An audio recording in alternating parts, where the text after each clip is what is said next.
Alright, what's up guys? So today I'm going to show you what I do in order to support myself financially while I chase my dreams to become a filmmaker and YouTuber.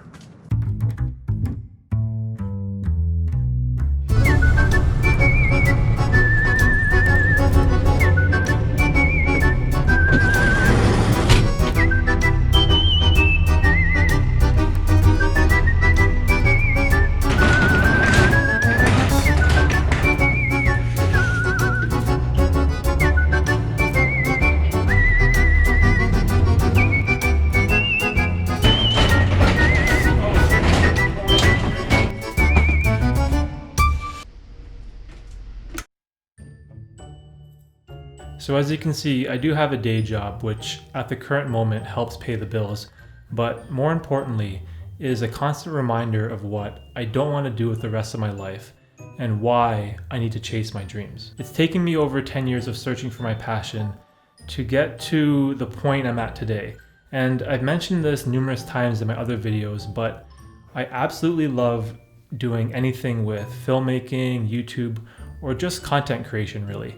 Being creative, sporadic, and living for my work as opposed to working for my living is something that I'm truly passionate about. However, there are two major problems that arise from this line of thinking.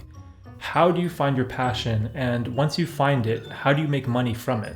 Unfortunately, we live in a world where money has become such an important commodity that so many people make their choices solely for the purpose of money. Lately, I've been consuming all types of self-development content, mostly focused on personal finance. Currently, I'm reading the second edition of I Will Teach You to Be Rich by Ramit Sethi. So far, it's been a very insightful and quite honestly, a really easy read. It's not flooded with overcomplicated financial jargon that makes you feel brainless or stupid in some way. However, I'm not going to give my final verdict on the book just yet. Now, getting back to the topic of money and chasing your dreams, I think there is a horrible misconception out there that you can only do one thing or the other. So often I've heard people tell me that if you focus on working a 9 to 5, then you need to be spending all of your time on improving your skills and climbing up the corporate ladder. And on the flip side of that, if you're chasing your dreams and you started your own business, the only way it's going to succeed is if you pursue it full time. Of course, there are situations where this is true, but these two scenarios are not mutually exclusive. You can do both. And I think a lot of people get stuck with just working a normal job and they don't pursue their passion outside of work because they think they don't have enough time. So for myself, my path kind of looks like this. Early in 2019, I finally discovered my passion for cameras and filmmaking. At the time, I had a bunch of random videos posted on my YouTube channel, but I had no specific direction or niche. And this is where having a normal day job becomes very valuable. Whenever you start your own business or begin chasing some form of entrepreneurship, it is extremely unlikely that you will find success in the first year. There are outliers, of course. There's the 0.001% that create something which instantly goes viral.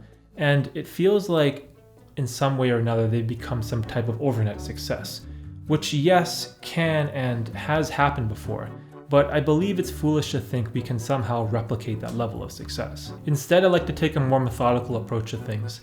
You need to have patience, and while you build up your business or the skills needed for your dream job, there is enough time in the day to get a regular job that can help you with the financial burden.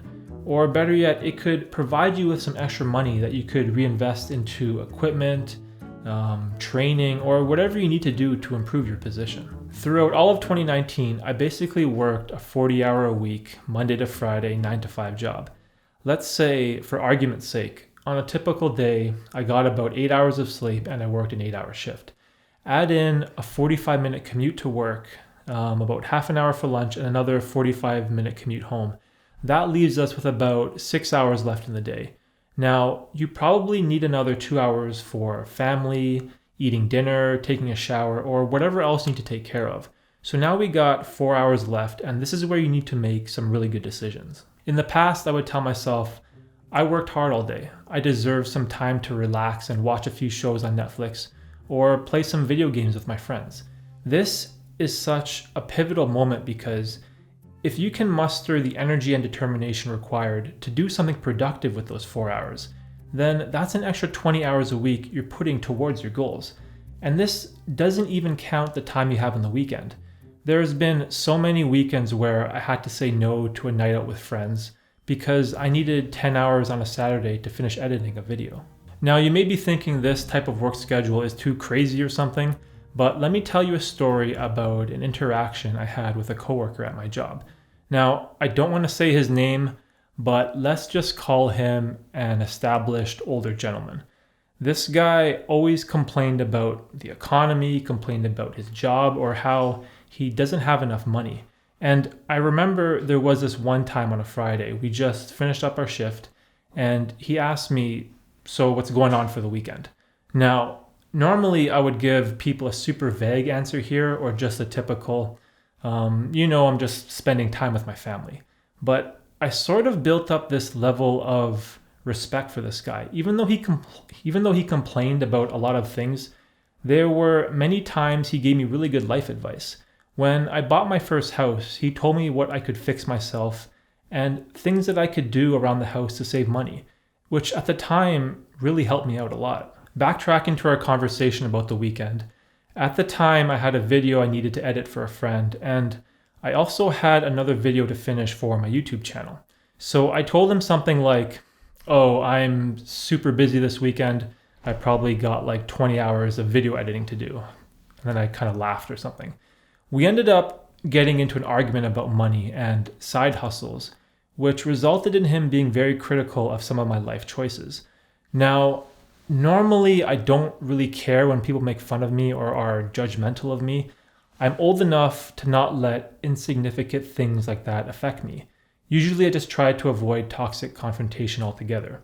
I found them to be an enormous time sink really, and nothing ever good comes from that. But for whatever reason, I guess he kind of got under my skin when he said something like, "There's more to life than making money, kid," which got me triggered, and I quickly snapped at him. Well, yeah, of course there's more to life than making money, but there's more to life than being broke and hating your job. All you ever do is complain and complain and complain. But when push comes to shove, what do you actually do about it? Nothing. Unfortunately, the rest of the conversation ended up fairly lopsided.